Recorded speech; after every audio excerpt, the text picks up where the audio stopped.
Welcome back to our chess story series. And today, if you haven't noticed already, I decided to look extra handsome in my baby mask. And in honor of Halloween, we're also going to be looking at the Halloween gambit between two players. In particular, we have Krzysztof Bulski, a grandmaster, playing with black, and Tomasz Klepaczka, who was a national master and nowhere near the grandmaster's rating, playing white.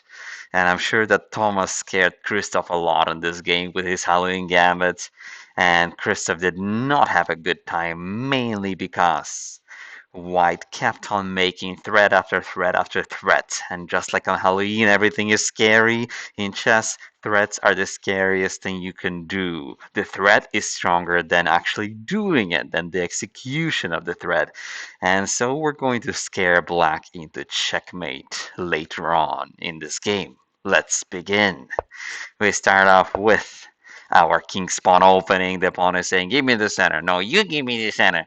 No, you give me the center and give me your pawn. No, you give me the center and give me your knight. And so they're both fighting over e4, e5 squares. And Thomas says, I will get all my knights out, and my army of horses will get to your king. And Black says, so will mine. So we got the four knights opening, which is usually calm and tame, and out of nowhere, hello! The knight comes out and goes for the Halloween Gambit. The reason we want the pawn so much is because nobody's in our way now, and all these scary pawns are coming at you. If you try to run away, which is what happened here, we get these rolling stones which keep going and going. Very often, black just gives up the knight, and I've seen people play g6 and just say, have it, I don't need it, I'm too scared of your pawns. But in this game, the grandmaster was not scared. He tried to run for his life and keep the knights, which did not pay off here.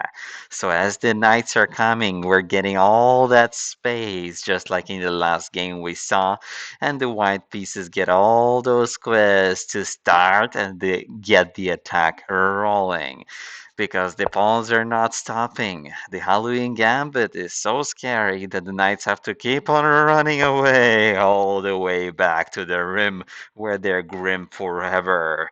And as the knights are running back, the king is definitely not castling, and we're closing the door on the poor bishop, not letting him out. If they don't have any bishops and no knights to speak of, then who will help the king and who will fight my pawn chains? Says Mr. Thomas. And Krzysztof says, wait, I can destroy your pawn chain. Look, I'm destroying it. No, not really, because the pawn, the nail pawn stuck in his house, haunting him from d6, will be there forever. Watch how from this point on, almost every move will be a threat, as it should be. We are down a piece, so we have to hurry. Krzysztof says, wait, I'll eat your pawn. What are you guarding it with? I have two friends over here who can get your pawn. No. Not only do we help the nail, but also we hurt the king with a little four coming to c7. With more threats on the way, Krzysztof said, no, not the threat, not the fork, anything but the fork. And he tries to run away from my Halloween horror. But we have more threats on the horizon. Thomas says, how's your queen doing today? Will you mind that I kick her a little bit? And after we kick her with the bishop, the queen is running short on squares. If you do decide to eat the pawn, I still have the threat. And if the queen has to try and run away, then it's going to be very hard for the other pieces to come out. Krzysztof decides to get rid of the nail, but at the same time opens the highway where the king decided not to castle on and stay there forever. We say hi to the queen, and if she decides to come chase after us, we can get a tempo on the queen too. Or we can even start to be adventurous and start chasing her around. But probably we just say go away. And when the queen goes away, we can castle and say hi to everybody who decided to be on the same line as my truck. So Krzysztof says, no, no, no, no, no, no, no, no, no, thank you. I'll just block. Well, great, you'll block, but you got rid of your best defender. Now who's defending? This guy? This guy? No. And so Thomas says hello to the D file, hello to the king, hello to my magnificent outpost on D6 from where I can make all kinds of threats.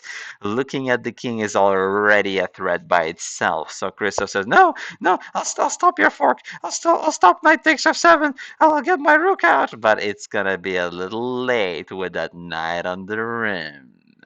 We keep on coming with knight d6 saying, hello, how do you like my fork here? Maybe I'll even take with the queen if I want to be fancy and get not only your pawn, but your bishop and queen back. And black says, no, no, no, you don't even think about it. No, you can't do that. No.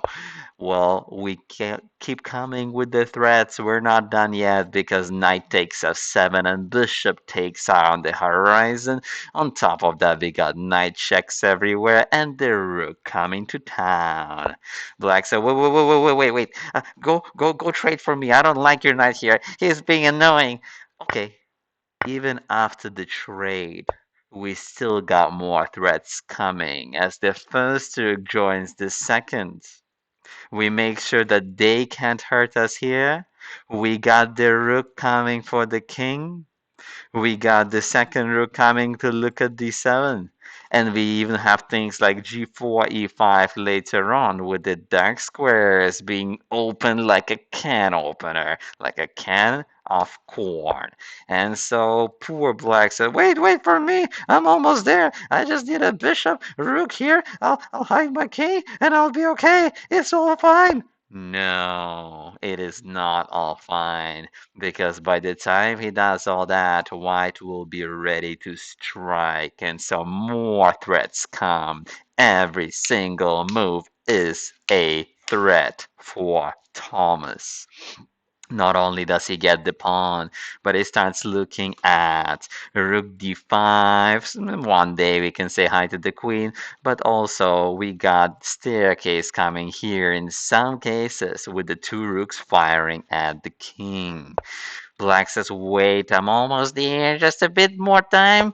But no, we start making more threats with pawns, like I told you earlier. G4 comes, and if the queen has to run away, we can either chase her back even more, but also we can start looking into queen c3, f5, kick away the knight, kick away everybody. You can say, why are we giving up a pawn? Are we being generous here? Are we being nice people? But no. Thomas actually wants more threats and more firepower on that D file, but the pesky queen doesn't like us so much and stops queen d5. In order to get people near the king, especially our queen near the king, we must remove the peskiness, the pesky queen. And only after she's gone, so is their defense. No one can help them no more. If the queen tries to run away, we have the all too sneaky check. Queen comes back and says hello to you, and hello to the rook coming up. With so many threats, it's hard to keep track of everything. It's hard to stop all these scary things, and black will get mated in just a matter of moves. After queen check, the king looks like he's almost castled, quote unquote, but is he really? Is that what you call a castle? Did he really stop all the threats if he can't even go anywhere if we cut through his house? So the train track through the house keeps the king horrified, and we keep coming with more threats. Suddenly the rook has the c4 square and says, I will mate you soon. What will you do about it? If you try to stop me with your bishop, it's a good think two pieces are in the same line. How you like my bishop now? And the queen said, no, no, anything but that. No, not the fork. And of course, they're trying to run away from my bishop, but it will not help because after rook check, bishop will block, and we have another monster check from e6. Even though it's not a fork, it's just as good. As you try to block it, you realize there is no salvation in sight, no way to stop it well. There is no bishop because he's pinned, and no rook because of bishop takes rook. And suddenly the bishop cannot help, and neither can their king. If the king tries to run away, I think this will be even easier to get. And that's how the game finished. And so, in your games, I hope you can make just as many threats and scare them into running to c8, where you can checkmate them too with the Halloween Gambit or any other opening.